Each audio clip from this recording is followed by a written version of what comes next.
Campina Grande, segunda-feira, 9 de dezembro. Hoje comemora-se o dia do fonoaudiólogo e também o dia do alcoólico recuperado. Desejamos, nesse dia, principalmente do alcoólico recuperado, fazer votos que todos aqueles que são usuários e dependentes do álcool se sintam libertos. E só há um que pode realmente libertá-lo: Jesus Cristo. Ele nos diz em sua palavra: se, pois, o Filho do Homem vos libertar, verdadeiramente sereis livres. Conhecereis a verdade e a verdade vos libertará. Dentro de instantes estaremos ouvindo o reverendo Hernandes Dias Lopes falando sobre um tema muito importante e atualíssimo: divórcio. Eu estava há algum tempo atrás lendo um autor norte-americano falando sobre o divórcio. Nos Estados Unidos da América do Norte, o índice de pessoas ou de casais que vão aos tribunais se divorciar é bem maior daqueles que estão indo se unir pelos laços matrimoniais.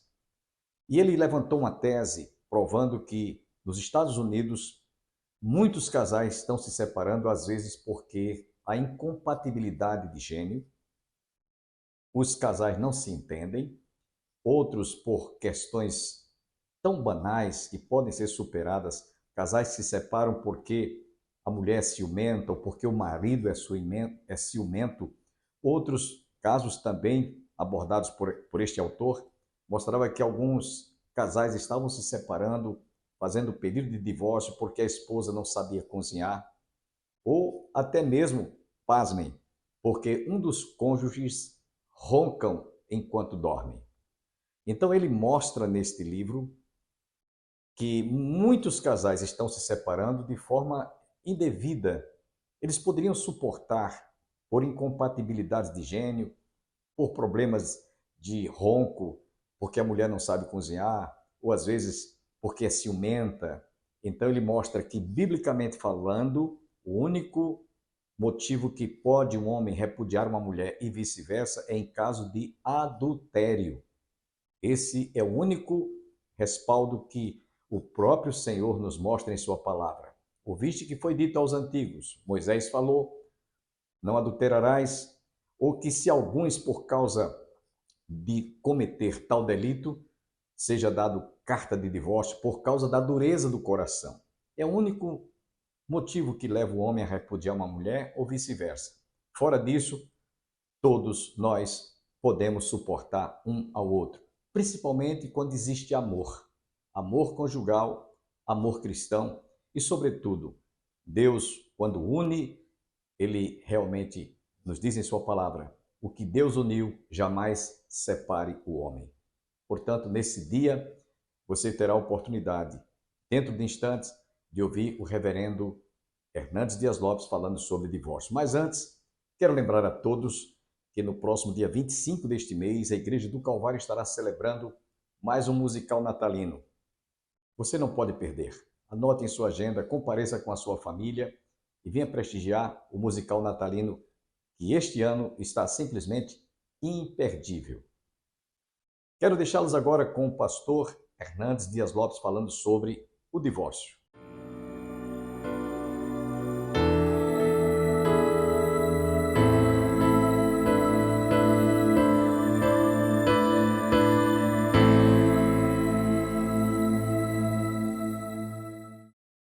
Não existe casamento perfeito. Isto porque nós não viemos de uma família perfeita, nós não somos uma pessoa perfeita, nem nós nos casamos com uma pessoa perfeita. Todo casamento exige ajuste, paciência, perseverança. Na verdade, nós vivemos hoje numa geração impaciente, uma geração do descartável. E as pessoas preferem mudar de cônjuge do que enfrentar os conflitos no casamento e resolvê-los. É mais fácil descartar do que enfrentar a crise de frente e resolver as pendências no relacionamento. A sociedade hoje vive o drama de 50% dos casamentos que juram fidelidade no altar terminarem nas barras de um tribunal com os cônjuges machucados e feridos. As maiores vítimas do divórcio não são os cônjuges, são os filhos. O divórcio é a apostasia do amor. O divórcio não é o projeto de Deus para a família. Deus instituiu o casamento e não o divórcio. O divórcio, ele é permitido por Deus por causa da dureza do coração. Mas o perdão, a restauração, é melhor do que o divórcio. Por pior que seja a crise, por mais aguda que seja a circunstância que envolve o casal, a saída, a restauração, a cura, a perdão, a recomeço. Deus é poderoso para fortalecer você, marido, você, mulher, que pensa que não tem mais uma saída para vocês. Em Deus há esperança. Deus é poderoso para capacitar vocês, para perdoarem um ao outro, para recomeçarem a relação e terem um novo e bonito relacionamento daqui para frente.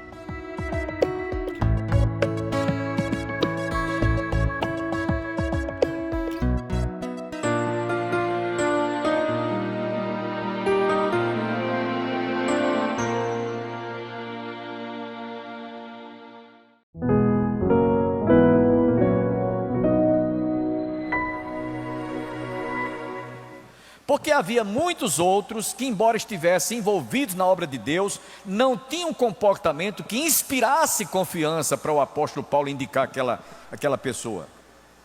Pela convivência, meus irmãos, que cultivamos com as pessoas, é que a gente vai conquistar a confiança.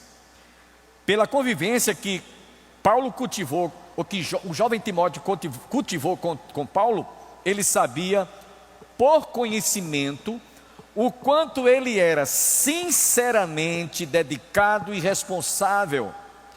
Coisa rara em nossos dias, coisa rara na nossa família,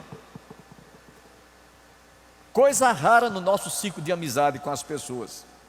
Então observe aqui, meus irmãos, que se naqueles dias Paulo afirmou: porque a ninguém tenho de igual sentimento, referindo-se a Timóteo, imaginem hoje, irmã Orizete, imaginem hoje. Irmãos, há certos cargos na obra de Deus, que por mais que a pessoa queira, nem todos realmente às vezes correspondem. Eu não vou contar aqui histórias, porque se eu fosse contar eram muitas histórias, mas história de pessoas que às vezes se arvoram, desejam ocupar certos cargos na casa de Deus, mas que será um fracasso, como eu já comprovei isso em mais de 40 anos de ministério. Então nem todos têm realmente aquela vocação, aquele amor para fazer a obra de Deus. Muitas vezes fazem por puro interesse, que não era o caso de Timóteo. E quando Paulo diz aqui: porque a ninguém tenho de igual sentimento, que sinceramente cuide dos vossos interesses. Ele sabia que havia muitos outros que até se interessariam de ir, se apresentariam, mas que jamais iria atender como Timóteo atenderia. Por quê? Paulo conviveu com ele. E tem mais uma coisa no verso 21. Olha o que é que Paulo diz aí: pois todos eles buscam o que é seu próprio, não o que é de Cristo Jesus. Os outros procuravam o que era de seu interesse, tinham aquele sentimento mais de tirar proveito. Então ele diz que não havia outro igual, comparando a Timóteo, pois todos eles, os outros, buscam o que é seu próprio, não o que é de Cristo Jesus. Principalmente pessoas egocêntricas, que olham mais para o umbigo do que nessa direção. Estão preocupados mais no seu status, estão preocupados mais em tirar proveito. Como muitos políticos a gente vê na área política, que usam nepotismo Coloca a mulher, coloca o pai, coloca a mãe, coloca o cunhado, coloca a sogra, a família todinha lá, simplesmente para ganharem mais, explorarem mais. O reino de Deus não cabe esse tipo de coisa, meus irmãos. No verso 22, Paulo continua valorizando o que Timóteo representava para ele. No verso 22, olha o que é que Paulo diz: e conheceis o seu caráter provado, pois serviu ao evangelho junto comigo como filho e pai. Eita Jesus!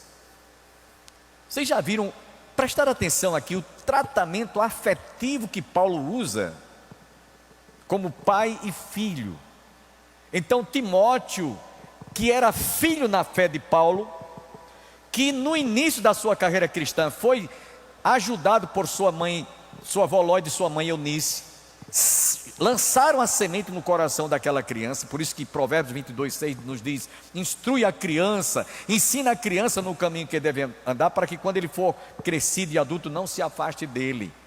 Então Timóteo teve o coração dele, vamos usar o termo aqui, adubado pela semente da palavra desde a sua mais tenra idade. Paulo descreve isso na sua carta, no capítulo 1, versículo 5.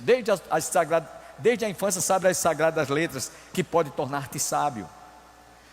Paulo, meus irmãos, para que vocês tenham uma ideia, estava tratando Timóteo como filho, porque ele o era na realidade, filho espiritualmente falando, filho na fé. Timóteo era fruto de um lar dividido. Timóteo era fruto de um lar dividido. A mãe dele era cristã, o pai dele era gentio, era grego. Atos capítulo 16, versículo 1, pode ler lá que você vai encontrar. Era filho de uma judia cristã, mas o seu pai era grego, ou seja, ele era gentio. Mas Timóteo recebeu a influência que a sua mãe e a sua avó transmitiram para ele, desde a sua mais tenra idade. E quando ele cresceu, Paulo então veio mostrar realmente o quanto ele seria importante ao ser despertado para exercer o ministério auxiliando o apóstolo Paulo. Por isso que ele trata aqui no verso 22: e conheceis o seu caráter provado. Estava conversando hoje com o pastor, acho que foi com o pastor Antônio Júnior, referindo-me a uma determinada pessoa. Eu disse: olha, essa pessoa não demonstra ter caráter cristão. Eu não estou julgando, mas pelo comportamento. Jesus disse: pelos frutos se conhece uma árvore. Não pode uma árvore dar bom fruto, nem uma árvore má dar bom fruto. Pelos frutos se conhece. Não estamos julgando, mas pelas atitudes, pelo comportamento, pelas as reações, eu disse: olha, esta pessoa não tem um caráter de cristão, cuidado. Então a gente vê aqui um tratamento que Paulo teve com aquele jovem, de pai para filho, como ele diz aqui, porque ele sabia que realmente, ele conhecia o caráter de Timóteo. Isso aqui que eu vou dizer para os irmãos, depois de refletir muito, eu cheguei à seguinte conclusão: uma pessoa de boa índole e de um bom caráter, confiável e respeitável, se revela ou se conhece depois de muitos dias, muitos meses e diante de muitos anos de convivência. Aí você vai conhecer a pessoa, aí você vai ter uma certa condição de, não é de fazer um julgamento, um pré-julgamento, fazer uma avaliação. Eu posso contar com essa pessoa? Não, não posso contar com ela, ele não merece. Outro dia eu tive que dizer isso a pastor, eu estou me dirigindo a pastor Júnior, que a gente conversa muito sobre ministério pastoral. Eu digo: essa pessoa não inspira confiança para mim, diante de um problema. E eu sei porque eu estou dizendo isso. Não estou julgando, mas pela convivência, pelo relacionamento com a pessoa, ela, ao invés dela conquistar a confiança, ela afasta a gente de confiar. E não era o caso de Paulo em relação a Timóteo. Outras pessoas, Paulo diz, outros, eu só encontrei ele, só encontrei Timóteo. No versículo 22, portanto, Paulo ele faz como uma espécie de um arremate final, uma conclusão sobre o que ele afirmou nos versículos anteriores. No versículo 23, ele diz: este com efeito, é quem eu espero enviar, tão logo tenha eu visto a minha situação. Paulo estava esperando ser julgado e receber habeas corpus e ser liberto. Por isso que ele diz aqui no versículo 23, não é? O versículo 23 ele diz: este com efeito, referindo-se a Timóteo, é quem espero enviar, tão logo tenha eu visto a minha situação. Ele estava aguardando, né, seu alvará de soltura, ser julgado e receber a liberdade. Mas enquanto isso não acontecia, a preocupação dele era tão grande que ele queria enviar Timóteo. Então, aquilo que estava no coração do apóstolo Paulo, meus irmãos, não era nada do desconforto que ele estava tendo lá naquela prisão, mas da preocupação que ele tinha para com aqueles irmãos lá da igreja de Filipos. Por isso que ele se preocupou em em recomendar o jovem Timóteo. Verso 24, olha o que ele diz aqui: eu estou persuadido no Senhor de que também eu mesmo brevemente irei. Eu tenho certeza, tenho confiança, tenho esperança de que eu mesmo irei. Não vou agora, não posso ir agora porque estou preso. Não porque tivesse cometido algum delito, mas porque havia sido preso por causa do Evangelho. Então, enquanto Paulo aguardava ser julgado e receber seu alvará de soltura, ele pretendia enviar Timóteo, pois ele sendo enviado, era mesmo que Paulo estivesse indo, era mesmo que ele estivesse lá, pessoalmente. Eu acredito, meus irmãos, que dá para a gente perceber que nem todas as pessoas, às vezes, você pode indicar para alguma tarefa. Eu vou citar aqui um exemplo. Será que você tinha coragem de confiar a zeladoria da sua casa, uma pessoa para cuidar, zelar a sua casa, que você tomou conhecimento que essa pessoa tinha já cometido algum delito de fraude, de roubar? Eu duvido que você chame ou contrate essa pessoa para trabalhar na sua casa. Agora, meus irmãos, imaginemos alguém que foi comprovadamente envolvido e julgado por 3 instâncias como ladrão, dirigir os destinos de uma nação. Reflita nisso. A gente não pode ficar calado, mas essa é a realidade. Imaginem.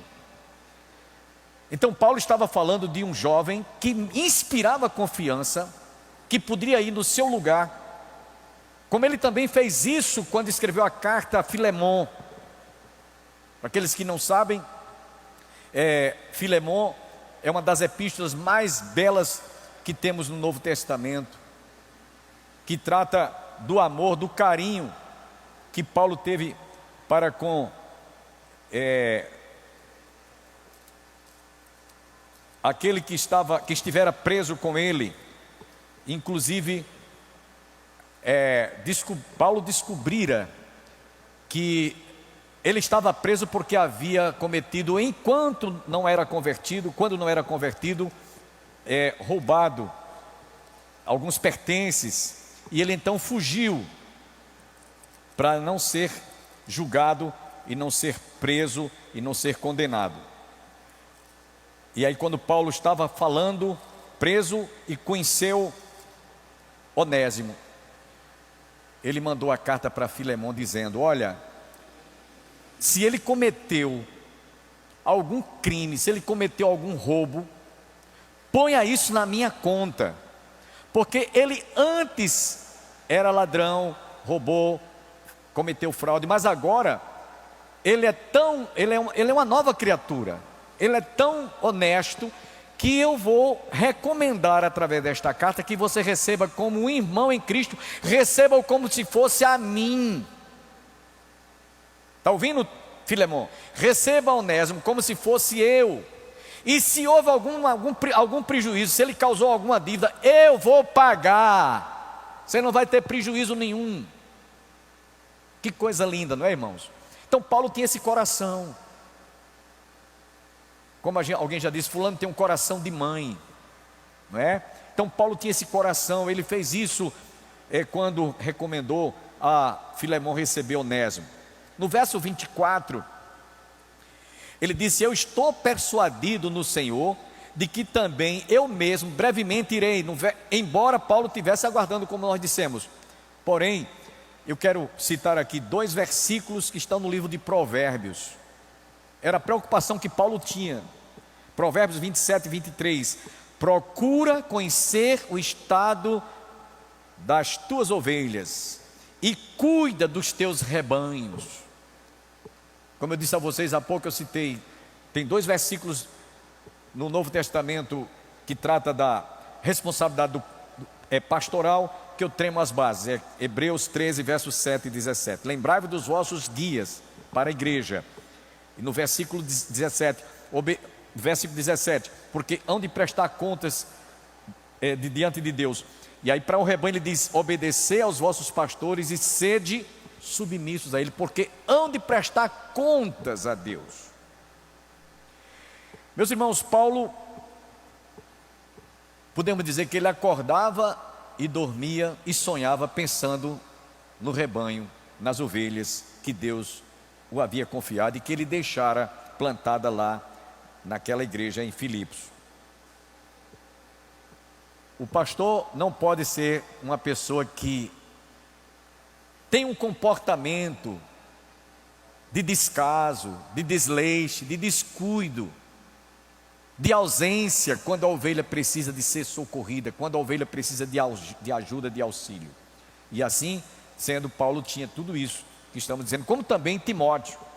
No verso 25, aí entra o outro personagem que Paulo descreve aqui, verso 25. Ele diz: julguei todavia necessário mandar-vos até vós Epafrodito,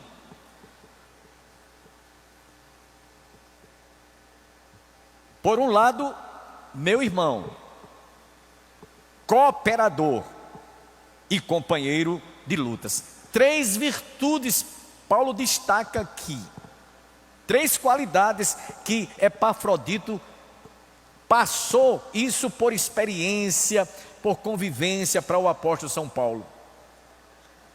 Paulo considerou Epafrodito irmão, cooperador e companheiro de lutas. E aí ele diz ainda mais, no finalzinho do versículo 25: e por vosso auxiliar nas minhas necessidades, vosso mensageiro. Então Paulo reconhecia o quanto Epafrodito representava para ele, irmão, cooperador e companheiro. Eu posso dizer aqui para os irmãos que eu vejo isso na vida do nosso pastor auxiliar. Não é missa de corpo presente, mas eu vejo isso nele. Tem me ajudado muito, desde que aqui chegou. Companheiro, amigo, inspira confiança, que realmente é uma pessoa que está ali ao meu lado. Paulo viu na vida de Epafrodito esse personagem, meu irmão, cooperador e companheiro de lutas, e por outro, vosso mensageiro. Esse é o terceiro personagem que Paulo destaca aqui. Ele citou indiretamente a pessoa dele, porque Paulo não estava jogando incenso em cima dele. Ele estava apenas dizendo a preocupação que ele tinha para com aquele rebanho. E aí nós fizemos essa leitura da preocupação de Paulo, o amor que ele tinha. O segundo, Timóteo. O terceiro, Epafrodito. Esse é o terceiro personagem que ficou registrado como exemplo e modelo de servo dedicado abnegadamente no serviço cristão. Quem era Epafrodito, meus irmãos? Ele exercia a função como um pastor lá em Filipos. E esse nome Epafrodito é uma palavra derivada de Epafrodite. Geralmente, antes da conversão, havia o hábito de se colocar o nome de um deus pagão ou de uma deusa, e aí recebia aquele nome, os pais davam aquele nome em homenagem àquele deus pagão, ou seja lá, no caso Epafrodite, a mulher idolatrada, endeusada como se fosse um deus. Ele então continuou com esse nome, ele não mudou de nome. O seu nome significa amável. E esse homem foi um braço forte, um braço direito na vida do ministério do apóstolo São Paulo. Eu acredito, meus irmãos, que Paulo agradecia muito a Deus pela vida daquele pastor auxiliar, que realmente, naquela condição em que em outros momentos levou até donativos daquela igreja para ajudar o auxiliar Paulo. Então, enquanto que Timóteo era um cristão que considerava Paulo como pai e Paulo considerava ele como filho na fé, Epafrodito, além de irmão, preste atenção, além de irmão, era considerado por Paulo como companheiro de lutas e cooperador. Isso é muito importante, meus irmãos. Paulo via em Epafrodito um braço forte, um braço direito, ajudando no seu ministério. Às vezes, meus irmãos, os pastores sentem a carência de ter alguém que ele possa considerar como irmão, verdadeiro companheiro e cooperador. Porque eu vou dizer uma coisa para vocês. Às vezes acontece do pastor estar dirigindo um rebanho, cuidando das ovelhas, do rebanho de Deus, e alguém que está ao lado, em alguns momentos, está mais para apunhalá-lo pelas costas. Às vezes querendo removê-lo do cajado que Deus lhe confiou. Eu conheço muitas histórias sobre isso. Graças a Deus que eu não vejo isso na pessoa do nosso pastor auxiliar. Pastor, não estou aqui na missa de corpo presente não. Ele pode ouvir isso. Então, meus irmãos, eu queria que vocês pensassem um pouquinho como vocês precisam de orar pelos líderes, orar pelos pastores. Inclusive, Epafrodito estava doente de uma enfermidade mortal. Paulo diz isso nos versículos subsequentes.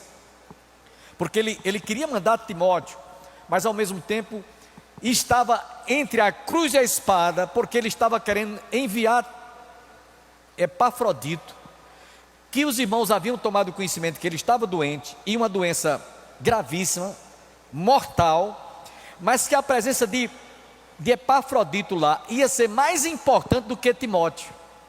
Vocês estão entendendo? Por quê? Porque os irmãos estavam tristes, porque souberam que Epafrodito estava doente, que tinha adoecido de uma doença mortal, e que eles estavam muito apreensivos. Será que a gente ainda vai vê-lo? Ele vai morrer e a gente... Paulo disse, não, eu prefiro que você vá. Leve essa carta e diga para eles que você está bem, porque Deus o havia curado. Ele diz isso exatamente nos versículos subsequentes. No verso 26, ele diz: visto que ele tinha saudade de todos vós e estava angustiado porque ouvistes que ele adoeceu. Então estavam muito apreensivos.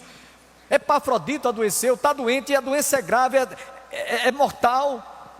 Então Paulo disse, espera aí, você quando chegar lá, que eles lhe avistarem, vai ser uma festa, vai ser alegria. Por isso que a carta é contentamento. Quero convidá-los para que amanhã estejamos juntos outra vez para ouvirmos a continuidade desta palavra que nós ministramos nessa manhã. Vamos encerrar o nosso programa ouvindo mais uma vez o cantor e pastor Armando Filho interpretando a música Quero que Valorize o que Você Tem. E até amanhã. Cante. Quero que valorize o que você tem. Você é um ser, você é alguém tão importante para Deus. Canta, Bigley. Nada de ficar sofrendo. vento anunciador em seu complexo interior, dizendo a Jesus que não é ninguém. Eu venho falar do valor que você tem. Quero ouvir, quero ouvir.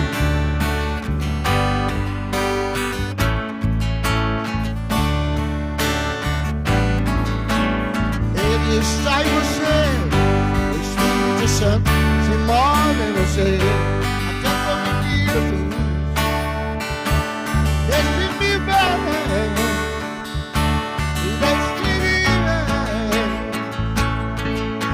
Daí você pode então perceber que pra Ele há algo importante em você. Por isso levante, cante, exalte ao Senhor. Tem valor, o Espírito Santo. Você tem valor, o Espírito Santo que move em você. Daí você pode então perceber que pra Ele há algo importante em você. Por isso levante, cante, exalte ao Senhor.